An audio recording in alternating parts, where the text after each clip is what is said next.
Paging Dr. Gary C. Please proceed to the geriatrics department. Emergency! Emergency! Paging Dr. C! Emergency! Emergency!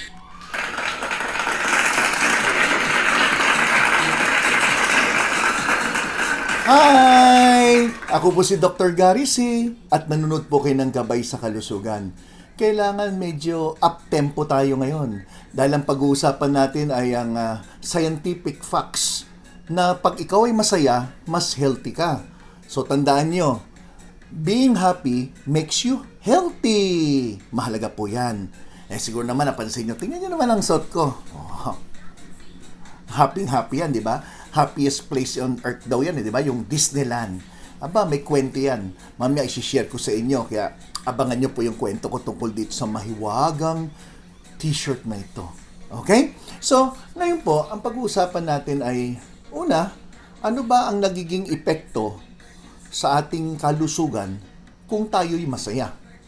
Ito po'y scientific facts. So, may mga medical journal po akong binasa.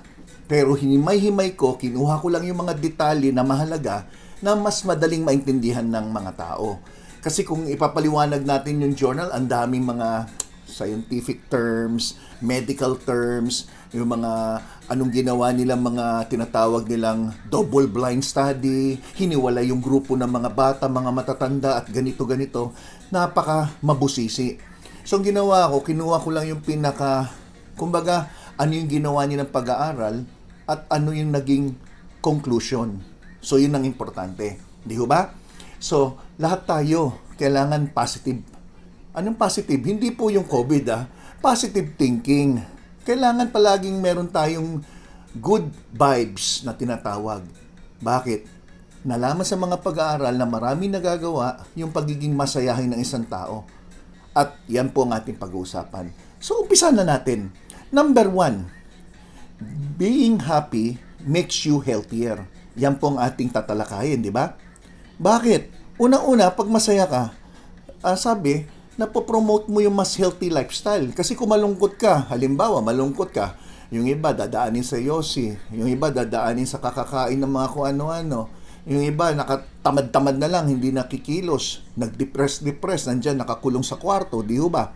So ito pong babanggitin ko ay mga studies, no? Unahin ko muna dun sa isang study na ginawa sa 7,000 na adult. Dun sa 7,000 na adult na positive well-being, ibig sabihin ito yung positibo ang kanilang pananaw sa kanilang buhay, no? Yung palagi silang masayahin, nalaman na 47% sa kanila ay kumakain ng mga prutas, gulay, at napansin, compare mo doon sa mga depressed o negative ang kanilang pag-iisip, palaging negative, puros nag-aalala at kung ano-ano, mas mababa po ang kumakain ng mga prutas at gulay. So kung iisipin nyo, Dok, bakit ganun? Kasi base doon sa pag-aaral, kung masaya ka daw, mas gusto mo maging healthy ka. Pero kung malungkot ka, parang wala kang pakialam, maski anong ihanda mo dyan, kakainin ko. At nalaman na itong mga tao naman na kumakain na mas maraming prutas at gulay, sila yung mas mahaba ang buhay, lower ang risk na magkaroon ng diabetes, mas mababang tsansa na magkaroon ng sakit sa puso, at magkaroon ng mga problema tulad ng atake sa utak na tinatawag na stroke. The same study, doon sa 7,000 na adult na yon, nalaman na 33% sa kanila ay physically active kung sila ay masayahin. At nag-exercise sila ng mga 10 hours or more kada linggo. So, ibig sabihin, kada linggo, meron silang parang physical activity, nag-exercise, naglalakad ng mga 10 hours or more. So, parang pumapatak yan ng mga siguro 1.5 oras kada araw sa loob ng isang linggo. Di ba? Ngayon, doon naman sa mga nag-exercise, nalaman, mas stronger ang bones nila, mas mababa yung tsansa ng osteoporosis, mas mataas ang kanilang energy levels, mas mababa ang kanilang body fats, at ang kanilang blood pressure ay mas maayos o regulated.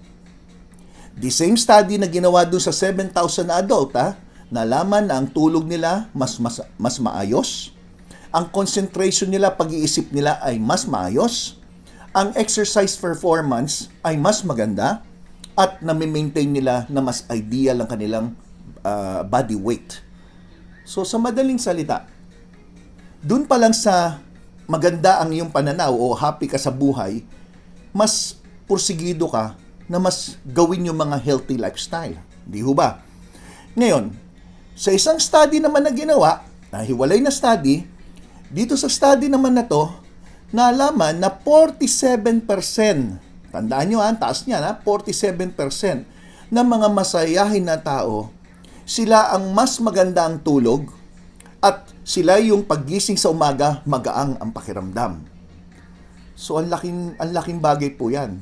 So, in short, being happy promotes a wide range of healthy lifestyles na gumaganda ang inyong pananaw sa buhay pagdating sa kalusugan.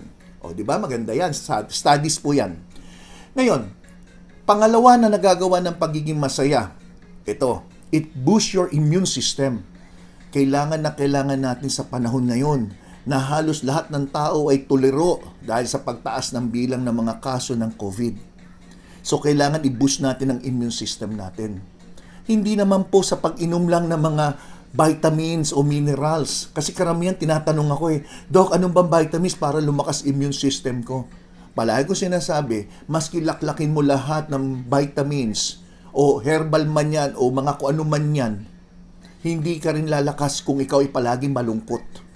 Kaya dapat masaya po kayo. Ngayon, baka sabihin nyo, kwento na naman yan. Ito po, sa isang pag-aaral na naman na ginawa, 300 healthy adult. Okay. Nalaman nila na itong 300 healthy adult, in-expose nila. Tingnan mo naman yung pag-aaral in-expose nila ito sa pagkakaroon ng virus. Na yung cold virus lang hindi po yung COVID virus. Sa pamamagitan ng nasal spray. At dun sa 300 na tao, hiniwalay nila ngayon yung mga nagkaroon ng sipon at nalaman nila yung mga nagkaroon ng sipon, sila yung mga tao na malungkutin base sa kanilang paggawa ng history taking. So, ini-interview yan nalalaman nila kung sino yung mga kumusta ang buhay mo? Ito, ganito lang, malungkot. Ako lang mag-isa, malungkot. Mga ganyan. So, nalaman nila, 3 times ang tsansa na magkaroon ka ng sipon doon sa exposure nila na ginawa. This is an experiment. Doon sa mga taong least happy people na tinatawag. Ngayon, sa isang pag-aaral na naman, 81 university students, ito naman ginawa sa mga estudyante sa mga college students, na binakunahan sila ng Hepa B vaccine, hepatitis B vaccine. Ito po para hindi ka magkaroon ng hepatitis B. So, nalaman nila sa pag-aaral na yung mga estudyante na masayahin, mas mataas yung tinatawag na antibody response. Ibig sabihin, nung binakunahan itong mga tao na to, mas mataas yung antibody nila o yung panangga nila laban sa hepatitis. Mas malakas ang kanilang immune system compare mo doon sa mga malulungkutin na estudyante. Ngayon, ang tanong, anong kinalaman ng immune system pagdating sa pagiging masaya ng isang tao? Ito po, base na rin sa pag-aaral.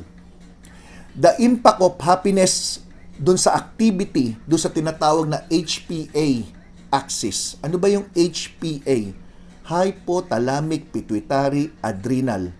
Huwag nyo nang i-memorize yan. Basta yan na isang parte ng ating utak na nagre-regulate ng immune system, mga hormones natin, digestive system, saka stress level. So, yan na nagre-regulate. So, kung masaya ka pala, rine-regulate niya ito para maging mas maayos ang function. So, ang ganda, di ba? At kasabay na rin ng pagiging masaya mo, syempre, kakain ka ng tama, nagiging active ka physically, kaya mas tumataas ang inyong immune system. So, kung yung mga ubo-sipon lang o mga madalas magkaroon ng infeksyon, mas common po yan sa mga malulungkutin. Compare mo po sa mga masasayang tao.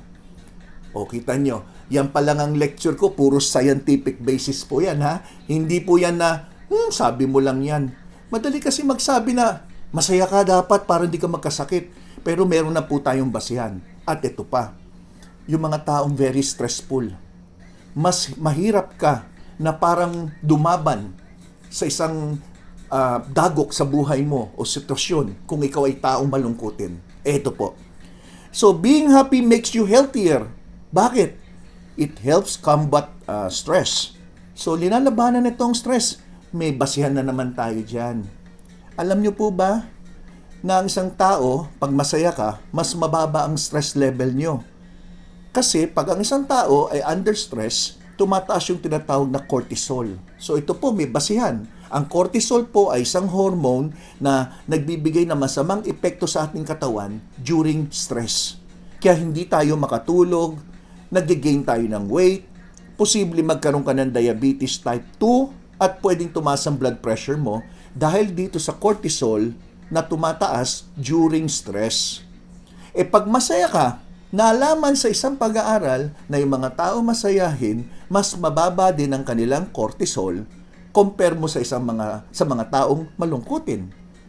In fact, one study na 200 adult na nag-participate dito sa pag-aaral na to, binigyan sila ng series of stressful love-based tasks. Ibig sabihin, may binigay sa kanilang gawain na siyempre ang tao, pag may pinapagawa siya at hindi mo alam paano ayusin o paano i-solve, na-stress ka na, di ba?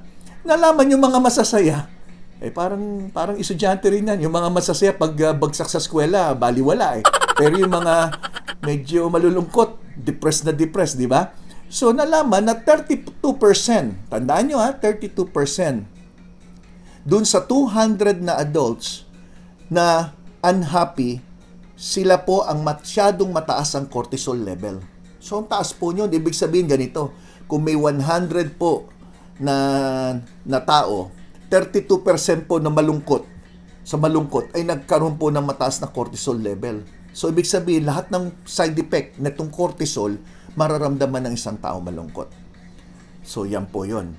Then ano pa, alam natin lahat, syempre pag masaya ka, mas malayo ka sa sakit sa puso, di ba? So being happy makes you healthier by protecting your heart. So ano namang kinalaman nun? Malungkot ka, ang blood pressure mo, chances, mas mataas. So happiness, protect your heart from reducing your blood pressure, which is the number 1 risk factor para magkaroon ka ng heart disease. Ito na naman yung pag-aaral. 6,500 na tao na ang edad ay 65 and above. Na chinek nila itong mga tao na positive ang kanilang attitude at masayahin, 9% lower risk of high blood pressure. So mas mababa ang tsansa na maging high blood kung masayahin. Happiness may reduce the risk of heart disease, at alam natin ang heart disease ang number 1 cause of death worldwide. Sa buong mundo po yan, sa buong mundo. So a number of studies have shown also that happiness is associated with 13 to 26% lower risk of heart disease. So yung mga atake sa puso, mas mababa. Isa pang long-term study na ginawa sa 1,500 na adults, nalaman na nagbibigay ng proteksyon ang pagiging masaya sa laban sa atake sa puso. So inassociate na 22% lower risk sa 10 years na pag-aaral. So ulitin ko 10 years na ginawa yung pag-aaral. 22% lower risk na magkaroon kayo ng mga sakit sa puso, pagtaas ng blood pressure, pati po pagtaas ng cholesterol, regardless kung anong edad ka. So ibig sabihin, mas kina 40 ka, 50, 60, 70, 80, 90, basta pag masaya ka, mas mababa ang risk mo na magkaroon ng mga nabanggit kong sakit. Di ba napakaganda? And ano pa? Given na, syempre kung ikaw ay happy, mas mahaba ngayon ang inyong life expectancy. Syempre, pero may basihan ulit. Dun sa ginawang pag-aaral na publish po ito noong 2015 na ang survival rate ay napakataas kung ang isang tao ay happy. 40% higher ang tsansa ng mga malulungkot na magkaroon ng mas mababang life expectancy. At may isa pang pag-aaral na ginawa, ito naman ay 70 studies, 70 na pag-aaral na inassociate ang positive well-being, ang healthy ka na, mahaba ang buhay mo, at chances na magkaroon ka ng mga paglala ng mga sakit nyo, mas mababa. Okay? Yan po yung mga pag-aaral na. So, sinortcut natin. So, scientific facts na po itong pinag-uusapan natin. So, happier people live longer. This may be because dun sa engagement ninyo, yung behavior nyo nagbabago, yung pananaw nyo. Then ito, magandang balita sa mga may muscle pain or arthritis. Ito po, base sa pag-aaral na naman. It may help reduce pain. So, being happy pala, importante. Kaya palagi ko sinasabi kay Lolo, Lola, oh, Lola, smile, smile, ngiti-ngiti. Tawa-tawa naman dyan. Iba nga, pinapanood ko sila ng cartoons, tuwang-tuwa eh. Ang arthritis, number 1 na problema yan ng mga senior citizen. Masakit ang mga kasukasuan, namamaga. Alam niyo po ba na yung mga sakit na yan, o paninigas ng daliri, lalong lumalala sa pag-edad ng isang tao, sa isang pag-aaral, ito na naman, 1,000 na tao ang sumama sa pag-aaral na may painful arthritis ng knee, ng tuhod. Nalaman na yung happier individuals, nakaka-walk sila ng mas layo-layo compare mo dun sa mga hindi masayahin. So, nakalagay pa rito doon sa pag-aaral, tingnan nyo kano kadetalye. Yung individuals walk an extra 711 steps each day compare dun sa less happy counterparts. So, may pag-aaral talaga, may basehan to, no? So, anong meron doon? Bakit pag masaya ka, nababawasan yung sakit at mas malayo yung nalalakad nyo, mas nababawasan yung pain na nararamdaman nyo? Ito po. So, papakilala ko kayo ngayon kay dopamine, serotonin, oxytocin, saka endorphin. So, ito yung mga tinatawag na happy chemicals. Lahat po tayo meron ganyan sa ating brain. So, kung doon pinag-uusapan natin yung apat na yan, since pinag-uusapan natin yung happy, focus tayo doon sa pain, doon sa endorphin, yung pinakakanan, nakikita nyo, yung kulay asul, endorphin. So, yan yung endorphin, yan yung parang pain hormones, yung parang mawala yung mga, parang painkiller na natural na tinatawag. So, ito yan, no? Yung dopamine, oxytocin, serotonin, endorphin. Ang titindi ng mga pangalan, no? Kung biro, pangalan mo, anak mo, for example, ako. Oy, dopamine C, alika rito. Serotonin C, alika rito. Oxytocin C. Diba? Endorphin C, diba? Pwede nyo ipangalan niya, no? So, just to give you an idea, yung mga happy chemicals na yan, dopamine, oxytocin, serotonin, saka endorphin, lahat yan ay mga mahalagang chemical sa ating katawan, no? Nasa utak natin yan. So, nakalagay dyan kung paano mo mapapataas yan. So, yung endorphin, doon tayo mag-focus since pinag-uusapan natin yung pain. So, palakihin natin yung endorphin. Ito na po yan. Endorphin, the painkiller. Natural painkiller yan, nasa katawan natin. Pag masaya ka, hindi mo naiinda yung mga sakit-sakit ng kalamnan. Pansinin nyo po, yung mga nagdadaing sa aking mga pasyente, pag sinabi may masakit sa katawan, unang tanong ko, kumusta naman po kayo? Meron po ba tayong problema? Meron bang gumugulo sa isip nyo? Ikaw ba'y nababahala sa COVID? Yan palagi ang tanong ko sa mga pasyente ko. So, para mapataas yan, ang unang-unang nakalagay, at nakikita nyo naman, laughter exercise. Para mapataas ang endorphin, kailangan mo mag-laughter exercise. Hindi ko naman sinabing tumawa ka mag-isa na walang nakakatawa. Siguro, manood ka ng mga cartoons or kung ano man, no? Then yung iba pa dyan, watch a comedy, mga yan, palagi ko pinapayo yan, kumain ng mga dark chocolate, essential oils, yung minsan sa pang-amoy lang, no, mga aromatherapy, nakakatulong din yan. Then exercising, nagpapataas din ng endorphin. So, pag pinag-summarize natin yan, being happy may reduce the perception of pain. So, importante, happy tayo. And lastly, not last, ito pa, other ways of being happy. Ito po, importante to. Pag happy ka, nababawasan yung frailty. Ano yung frailty? Ito yung kahinaan ng katawan. Yung parang wala kang balanse. Pakiramdam mo nanghihina.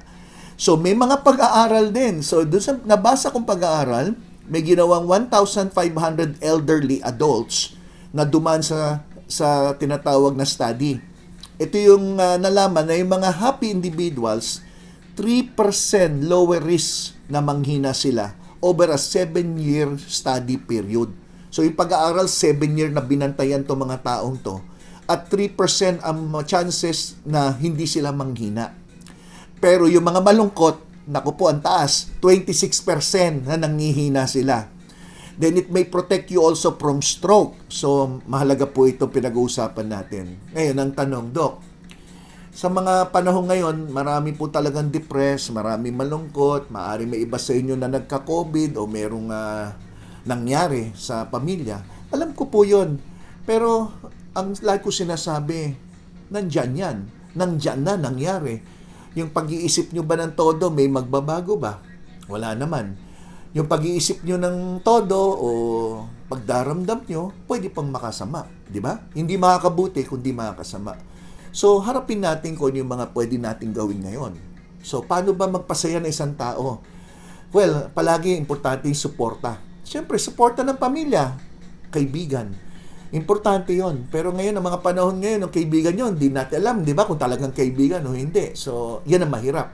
But, siyempre, kayo na ang bahalang, kumbaga, estimate mo na, tumansya, ganyan.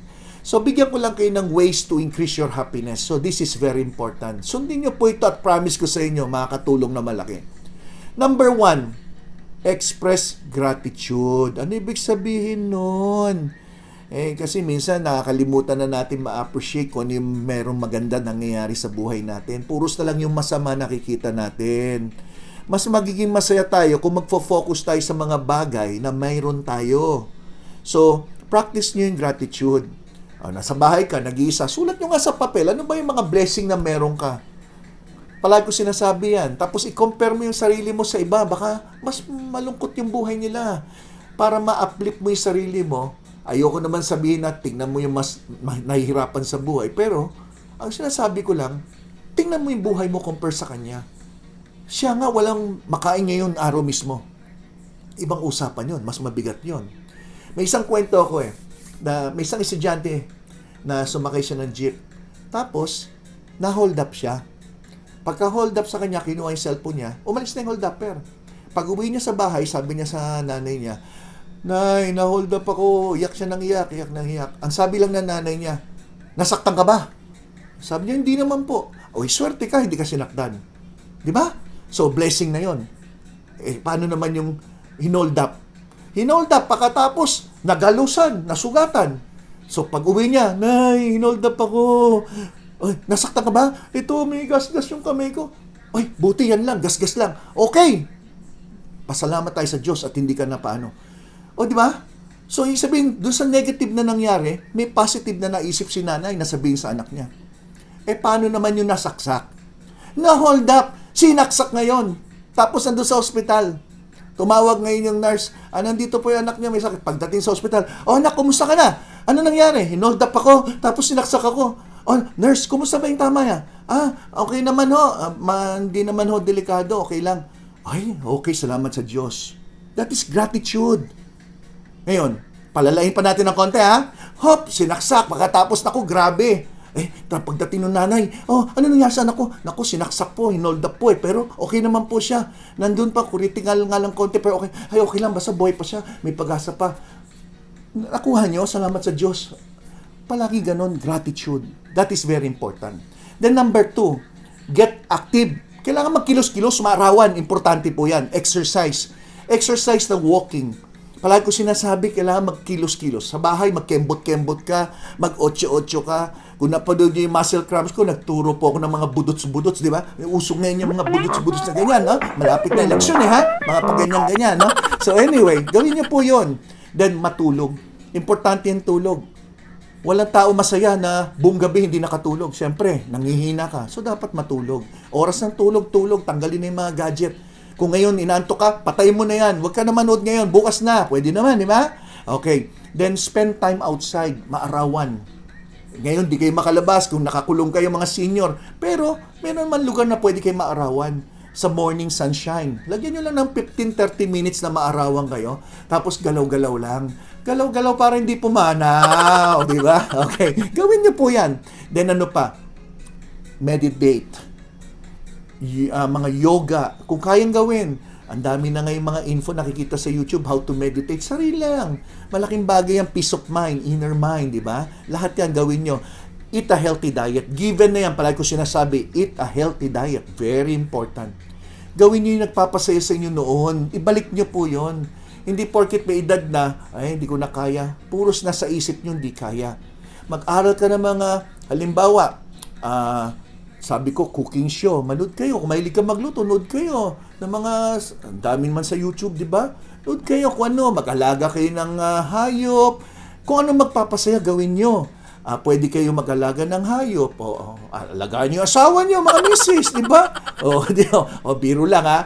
O kaya, halaman, di ba? Malaking bagay. And number 7, para sa akin, isa sa importante.